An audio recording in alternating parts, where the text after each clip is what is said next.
بسم اللہ الرحمن الرحیم۔ خواب میں شادی دیکھنا۔ خواب میں شادی دیکھنے کو اکثر دوست احباب برا سمجھتے ہیں، غلط سمجھتے ہیں کہ شاید کوئی فوت ہونے والا ہے، کوئی مرنے والا ہے، تو یہ اسی کی طرف اشارہ ہے۔ حالانکہ ایسی بات نہیں ہے، بلکہ خواب میں شادی دیکھنا یہ بہت ہی اچھی بات ہے۔ شادی کا معنی ہوتا ہے خوشی، تو کسی خوشی کے ملنے کی طرف اشارہ ہے، اور بسا اوقات شادی کا دیکھنا دنیاوی آرام و سکون کی طرف بھی اشارہ ہوتا ہے، اور بسا اوقات قدر و منزلت پانے کی طرف اشارہ ہوتا ہے، اور بسا اوقات ایسی چیز کی ملکیت کی طرف اشارہ ہوتا ہے جس کی صاحب خواب کو طلب ہوتی ہے۔ خواب دیکھنے والا کسی چیز کی طلب کرتا ہے اور خواب میں شادی دیکھتا ہے، تو اس کا معنی یہ ہے کہ اس کی ملکیت میں وہ چیز آنے والی ہے جس کی اسے لگن ہے، جس کی اسے طلب ہے۔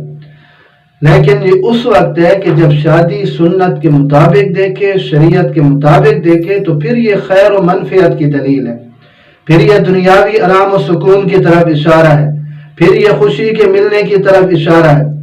اور اگر اس کے خلاف، سنت اور شریعت کے خلاف شادی دیکھے خواب میں کہ باجے ہیں، گانا ہے، موسیقی ہے اور دوسری لغویات اور خرافات جو ہماری اکثر شادیوں میں ہوتی ہیں، تو پھر یہ کسی مصیبت میں یا کسی مرض میں مبتلا ہونے کی طرف اشارہ ہوتا ہے۔ تو یہ چند تعبیریں شادی کو خواب میں دیکھنے کے متعلق ہو سکتی تھی، وہ آپ کی خدمت میں پیش کرتے ہیں۔